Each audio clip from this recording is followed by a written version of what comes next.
Si estabais esperando la segunda parte del vídeo de los asesinos seriales Norris y Whittaker, entonces estaréis contentos porque aquí está.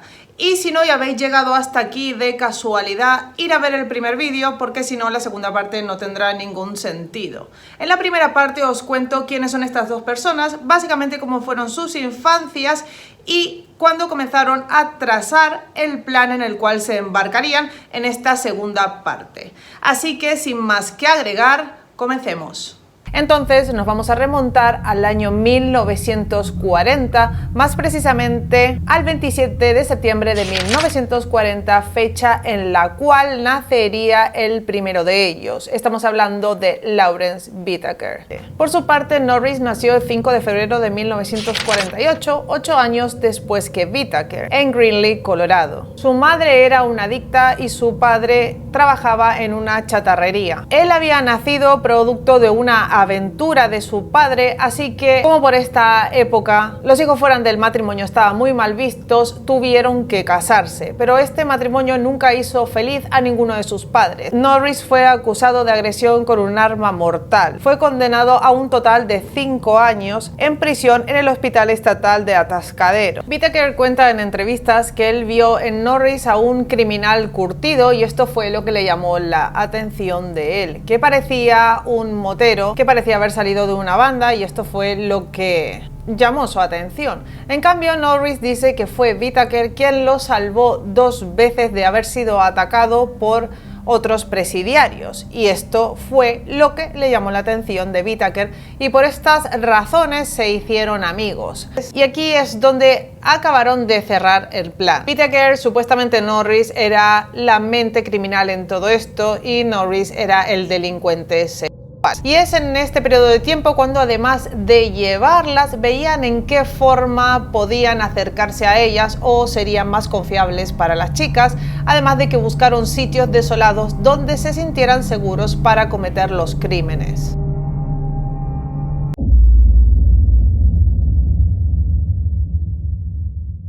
Ambos entonces matarían a su primera víctima. Ella era Lucinda Lynn Shaffer, que solo tenía 16 años de edad. El 24 de junio de 1979, Shaffer fue vista por última vez saliendo de una reunión de la iglesia presbiteriana de Redondo Beach. En los relatos que ellos dejaron escritos de ese día, cuentan que Shaffer estaba caminando y ellos le ofrecieron marihuana y le ofrecieron llevarla. Habían construido una cama dentro de la parte trasera de la furgoneta y debajo de ella tenían una caja de herramientas. Además, también tenían una nevera con bebida fría y siempre llevaba diferentes estupefacientes. Shaffer no quiso nada de lo que le ofrecían y no quiso subirse a la furgoneta con ellos, pero Norris se había obsesionado con esta chica. Dijo que era una linda rubia y que no la dejaría ir. Así que siguieron por la calle donde ella iban transitando, aparcaron la furgoneta delante de un camión para que la chica no los viera y en una calle sin salida. Entonces, cuando ella pasó caminando, Norris estaba escondido en la parte de atrás de la furgoneta y con un movimiento que repetiría varias veces logró introducirla dentro. Shaffer comenzó a gritar, pero pronto Norris la redujo. La chica comprendió que no tendría escapatoria y de aquí en más ni opuso resistencia, ni lloró, ni dijo absolutamente nada. Whittaker condujo con la música a todo volumen por un camino sin asfaltar que se dirigía hacia las montañas San Gabriel. Iban hacia un punto que ya conocían y que, como os he dicho, les parecía seguro para cometer los crímenes. Norris sería el primero en violarla. Le dijo a Whittaker que se fuera a pasear durante 1 hora y comenzó a violar a Shaffer. Luego fue el turno de Whittaker, quien le dijo lo mismo a Norris, que se fuera. Cuando Norris volvió la segunda vez abusando de la chica, ella le preguntó si pensaban matarla. Él le dijo que no. Ella entonces le contestó que si iban a matarla solo quería una cosa, ella solo quería que la dejaran rezar antes de acabar con su vida. Norris insistió en que no iban a asesinarla. En el juicio nunca quedó claro quién de los dos decidió asesinar a Lucinda, ya que se echaron las culpas unos a otros, pero la cuestión es que la mataron, lo hicieron. Norris comenzó entonces a ahorcarla y luego de 40 minutos estrangulándola dijo que ya no podía más. Ella aún seguía con vida y seguía mirándolo a los ojos. Norris declararía que no soportaba la mirada de la chica, así que salió de la furgoneta y comenzó a vomitar. Whittaker entonces intentó estrangularla con sus propias manos, pero lo único que logró es que Lucinda comenzara a tener convulsiones. Así que cogió una percha y unos alicates que tenía en la caja de herramientas y siguió estrangulándola con estos dos elementos. Finalmente logró acabar con la vida de Lucinda. La envolvió en unas cortinas para baño de estas de plástico y la tiró por un barranco, y le aseguró a Norris que los animales harían el resto del trabajo, que se comerían el cuerpo y no quedaría ninguna evidencia. El 8 de julio de 1979, 2 semanas después de haber secuestrado y asesinado a Lucinda Schafer, Whittaker y Norris se encontraron con Andrea Joy Hall. Ella tenía tan solo 18 años de edad y estaba haciendo autostop cuando ellos se ofrecieron a llevarla, pero al lado de ellos paró otro coche con personas que también se ofrecieron a llevarla, y Andrea decidió subir en el coche y no en la furgoneta de Norris y Whittaker.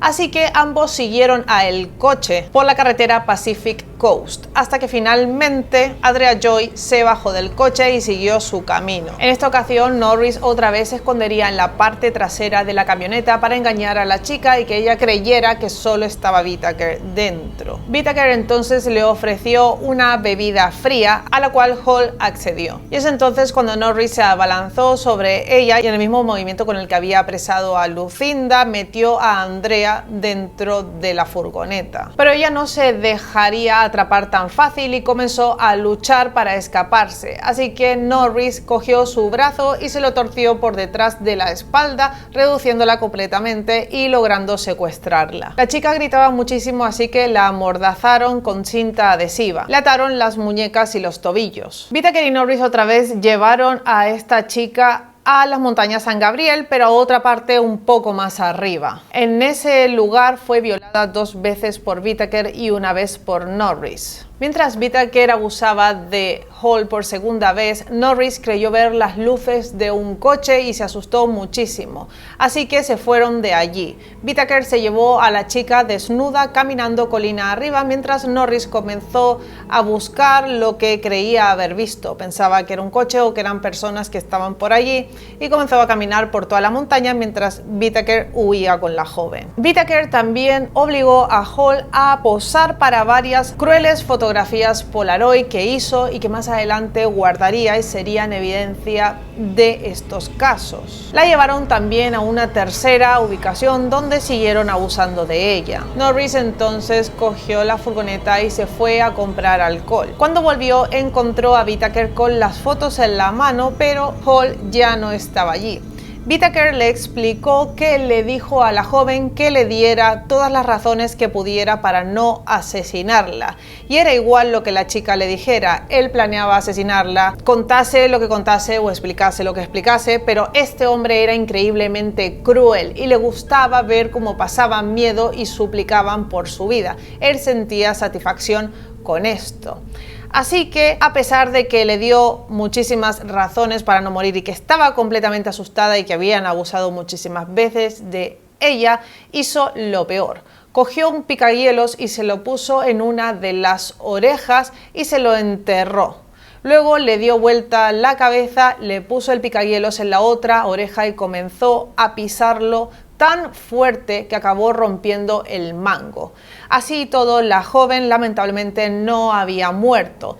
Y es entonces cuando otra vez comenzó a estrangularla con una percha y unos alicates, hasta que finalmente acabó con su vida. Cogió el cuerpo y lo lanzó por un terraplén. Meses después, ambos observaron a 2 niñas llamadas Jackie Doris Gilliam y Jacqueline Leah Lamb, sentadas en un banco en una parada de autobús, ubicada en Hermosa Beach. Lamb y Gillian habían estado haciendo autostop por la misma autopista, por Pacific Coast. Antes de que llegara el autobús, Whittaker y Norris se ofrecieron a llevarlas, a darles un paseo. Las niñas aceptaron. Dentro de la camioneta, Norris les ofreció marihuana y alcohol, que también aceptaron. Poco tiempo después de estar dentro de la camioneta, las niñas se dieron cuenta que no estaban conduciendo por Pacific Coast, sino que se estaban dirigiendo en dirección a las montañas San Gabriel. Así que se asustaron y comenzaron a decirles que las sacaran de allí, que pararan y que las dejaran bajar, cosa que obviamente no hicieron. Cuando siguieron protestando, ambos intentaron disipar sus quejas con excusas, cosa que las niñas no se creyeron. Y cuando vieron que no podían controlarlas, intentaron atarlas, pero ambas comenzaron a luchar. Intentaban salir de la camioneta y una casi lo logra, pero finalmente Whittaker y Norris las golpearon en la cabeza. Cuando una de ellas se despertó e intentó atacarlos, nuevamente fue golpeada hasta quedar inconsciente y por ende ninguna de las dos pudo escapar. Casi son vistos por un grupo de personas que pasaban por allí, pero tampoco tendrían estas niñas esa suerte. Estas dos niñas fueron llevadas a las montañas San Gabriel y no solo abusaron de ellas, sino que las tuvieron cautivas durante 2 largos días, en los cuales no pararon de violarlas y de agredirlas físicamente, de golpearlas y de lastimarlas de todas las maneras que se les ocurrieron. Ambos hombres dormían en la camioneta junto con sus rehenes y, al igual que habían hecho con su víctima anterior, les obligaron a posar tanto vestidas como desnudas junto a sus captores. Norris contó que Whittaker hizo un vídeo abusando de Gillian y que luego lo enterró en un cementerio, pero este vídeo nunca ha sido encontrado. Después de estos terribles 2 días, ambas fueron asesinadas. En el juicio, Norris afirmó que él le había dicho a Whittaker de matar a Gillian de una manera rápida e indolora, ya que ella había colaborado los 2 días con lo que ellos le pedían, a diferencia de su compañera, que no había querido colaborar con ellos. Pero Whittaker le contestaría que solo podían morir una vez, así que no había por qué tener más cuidado con una que con otra. Es completamente un psicópata, no siente nada de empatía, pero absolutamente nada, y le encanta torturar a las personas, realmente disfruta con esto. Así que las mató de la misma forma que mató a la chica anterior, con un picahielos, atravesándole los oídos y luego estrangulándolas con una percha. Y a estas 2 jóvenes también las lanzarían por un precipicio. Y así llegamos hasta la última víctima, Shirley Lynette Lemford. Shirley se dirigía a una fiesta de Halloween y se dice que subiría a la camioneta porque conocería probablemente a Whittaker, ya que ella trabajaba como mesera, como camarera en un bar al cual él acudía bastante a menudo. Sobre lo que hicieron con ella hay un audio, hay una cinta que fue grabada por el mismo Whittaker en donde tortura a esta mujer. El audio es una de las cosas más fuertes que se han escuchado nunca. Lo pasaron durante el juicio y el jurado comenzó a salir de la sala porque no soportaban oírlo. Lawrence Whittaker, with an IQ of 138, dragged high school girls into his van, then murdered them by twisting a coat hanger around their throat with a pair of pliers. When his tape recording of one murder was played in court, people rushed outside and vomited.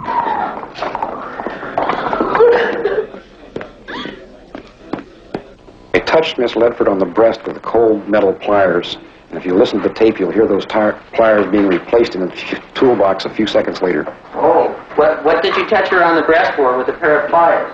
To shock her with the cold metal. He visto algún vídeo que dicen que ponen el audio, pero no creo que sea el audio real, no lo parece. Pero lo que sí he encontrado es en Reddit un hilo que pone la transcripción de lo que dice este audio. Así que si lo queréis leer, que ya os digo que no lo podréis escuchar, no creo que lo vayáis a encontrar, pero bueno, si lo queréis buscar, eso ya queda en cada uno. Yo os dejo la transcripción aquí abajo en la info del vídeo para que, si os apetece, lo leáis. El agente que llevó la cinta al juicio es John Douglas. y también es el autor del libro Mindhunter, que también precisamente tiene una serie que se basa en este libro y en todas las cosas por las que pasó este detective, todos los casos que vivió. Y a pesar de que es un detective muy experimentado, que vio muchísimos crímenes diferentes y es uno de los primeros que se dedicó a hacer los perfiles de los asesinos para poder detectar a un asesino serial, por ejemplo, entre otras cosas, dijo que Whittaker era de las personas más perturbadoras con las que se había encontrado. Cuestión que Shirley aceptó subir a la camioneta y Norris le ofreció marihuana otra vez y bebida. Era una cosa que hicieron casi todas las veces con todas las jóvenes. Ella rechazó, no quería. Whittaker entonces condujo la camioneta por una calle apartada donde Norris sacó un cuchillo. Luego ató y amordazó a Ledford con cinta de construcción por las manos y por los pies. Whittaker luego intercambió el lugar con Norris, quien condujo sin rumbo durante más de una hora. Whittaker nunca había sido el que estaba atrás primero, nunca había comenzado, siempre era el que conducía y luego el que actuaba, pero esta vez comenzaría él y sería, si no lo creéis ya lo veréis, aún peor que Norris, porque Whittaker, como ya os he dicho durante el vídeo, es un psicópata que le gusta el sufrimiento, que le gusta sodomizar a sus víctimas. Él comenzó a darle puñetazos, a pincharle los pechos con el picahielo y a golpearle en todo el cuerpo, diciéndole a la chica que gritara, que quería oírla gritar. Él intentaba como hacerle ver que era ella la que quería gritar y por eso él le hacía esto, así de cruel podía llegar a ser. Le gritaba repetidas veces que dijera algo. Luego, cuando Ledford comenzó a gritar, le dijo que gritara más fuerte. Ella le pedía una y otra vez que parara, que no la tocara, que no le hiciera daño, pero obviamente él hacía caso omiso a esto, hasta que finalmente cogió unos alicates y se los introdujo por el recto. Luego con los mismos le arrancaría trozos de carne y haría lo mismo con su vagina. La dejaría completamente destrozada. En la autopsia se dijo también que la violó, además también la obligó a practicarle sexo oral. Luego intercambiaría los lugares con Norris, quien en el juicio declararía que no fue capaz de violarla porque estaba completamente destrozada. Pero lo que él hizo no fue mejor tampoco. Cogió un martillo y comenzó a golpearla en el codo. Finalmente le quebró el codo izquierdo y cuando la chica comenzó a gritar, lejos de parar, le martilló el codo 25 veces más. La joven acabó suplicando que acabaran con su vida de una vez por todas y cuando se escucha esta parte de la cinta durante el juicio, Whittaker comenzó a sonreír satisfecho y dijo que estaba contento porque había logrado su cometido. Luego también diría que sería ella la que quería esto, que simplemente estaban escuchando a un trío y a una mujer que estaba deseando que la mataran. Acabaron con su vida de la misma manera que con las demás, estrangulándola con una percha y unos alicates. El cuerpo de Ledford lo tiraron en el patio de una casa y sería allí donde fuera encontrado y sería el primero en ser hallado, y a partir de este cuerpo sería cuando lograrían apresar a Norris y Whittaker. La autopsia reveló que además de haber sido violada, había muerto por estrangulamiento luego de recibir traumatismos contundentes extensos en la cara, la cabeza, los senos y el codo izquierdo. Sufrió múltiples fracturas. Le habían desgarrado los genitales y el recto, en parte debido a lo que había hecho Whittaker con los alicates. Además, su mano izquierda también tenía heridas punzantes y le faltaba un dedo. En noviembre de 1979, Norris se reencontró con un amigo suyo llamado Joseph Jackson. Este también había estado preso en la colonia de hombres de California. Norris le contó a este individuo todo lo que había hecho con Whittaker. Parecía alegrarse de todo lo que estaba haciendo, de las mujeres que había asesinado y torturado. Jackson habló con su agente de la libertad condicional, quien le dijo que tenía que denunciar esto con urgencia, y así fue. Él denunció, contó a la policía todo lo que Norris le había explicado. Un detective de Hermosa Beach llamado Paul Binum fue asignado para investigar las afirmaciones de Jackson, de aquellas confesiones que le había hecho Norris. y coincidía perfectamente con las jóvenes desaparecidas porque Norris no se había dejado ningún detalle. Y es entonces cuando esto también coincidiría con la autopsia del cuerpo de Shirley. Y al relacionar a Whittaker y a Norris con la violación de otra mujer que salió con vida, Robin Robeck, la policía de Hermosa Beach puso bajo vigilancia a Norris. Y es aquí cuando logran ver que Norris además estaba traficando con drogas y lo capturan por violar su libertad condicional, y a partir de aquí lo juzgarían por lo demás. Así que ese mismo día ambos serían arrestados por el tráfico y por la violación de Robin Robeck. Y aunque Robeck había podido identificar en las fotografías policiales a Whittaker y a Norris, no pudo hacerlo en la rueda de reconocimiento.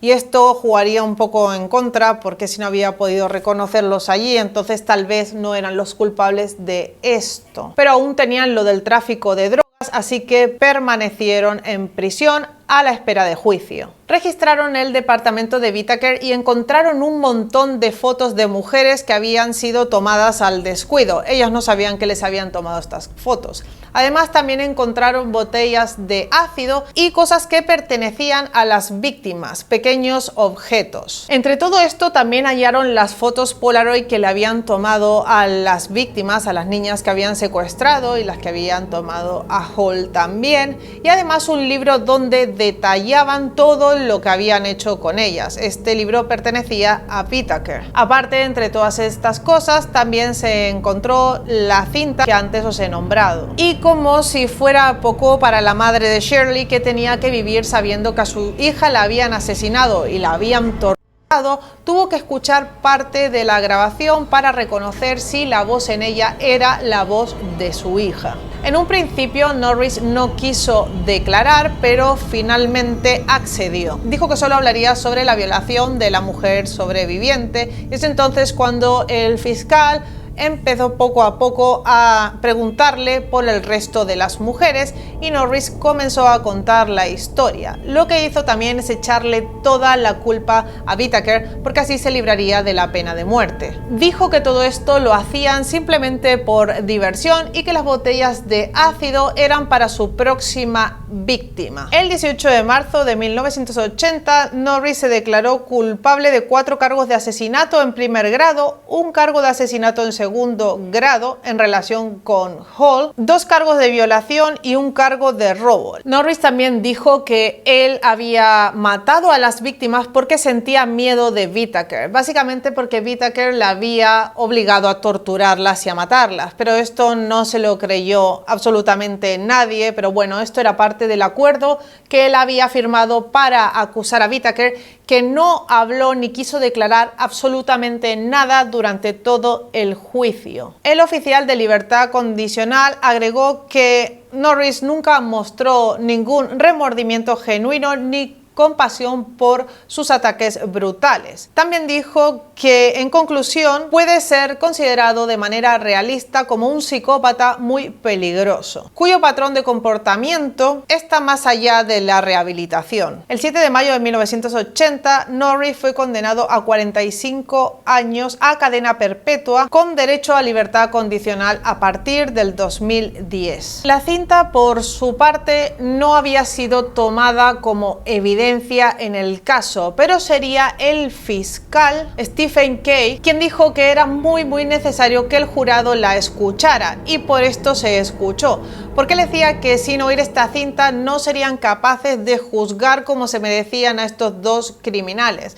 Y es lo que os digo, fue poner la cinta y 2 minutos después la gente comenzara a salir corriendo de allí dentro por no poder soportar los gritos de dolor de Shirley. Por supuesto, se pidió la pena de muerte para Whittaker, pero aún así el fiscal y el jurado estuvieron de acuerdo en que no era suficiente, que era lo que se podía dar por ley, pero que si hubiera que buscar un castigo justo para Whittaker sería que lo torturaran durante días, como hizo con todas estas jóvenes. El abogado defensor Albert Garber solicitó al jurado que descartaran el testimonio de Norris y que hicieran caso omiso a la cinta. Dijo que Norris era el culpable original y que él estaba más relacionado con todos estos casos. De todos modos, todo lo que pudieran decir los abogados defensores no servían de absolutamente nada ante semejantes criminales. Es que no sé ni cómo tenían la cara para poder defender a estos dos asesinos psicópatas. Dijo que este juicio se estaba tomando con sed de sangre y un montón de tonterías más que no sé si vienen al cuento,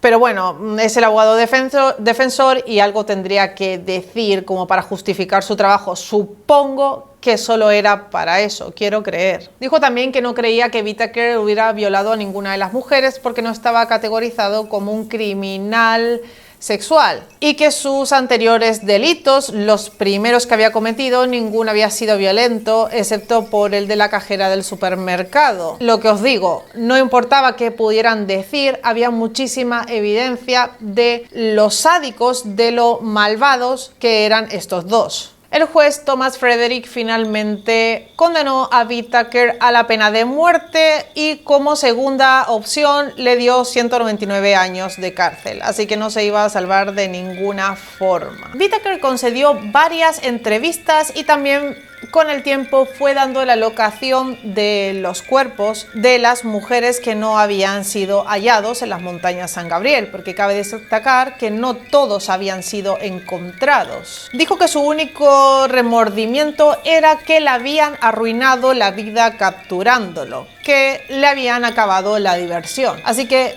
ya os podéis imaginar qué clase de persona es. Bueno, ya lo habréis comprendido con todo lo que os he contado, pero es que encima más a más dice esto, que le arruinaron la diversión. Dijo que él y Norris tenían muy poco en común antes de conocerse, pero que ahora tenían mucho en común. Hace mucho tiempo que yo quería hacer este caso y traerlo, pero es realmente duro, es larguísimo y no sabía por dónde empezar ni cómo resumirlo porque hay muchísima información, pero era algo que me perseguía y acabé leyendo que Whittaker murió cuando estaba encerrado en el corredor de la muerte en la prisión de San Quintín el mismo día de mi cumpleaños.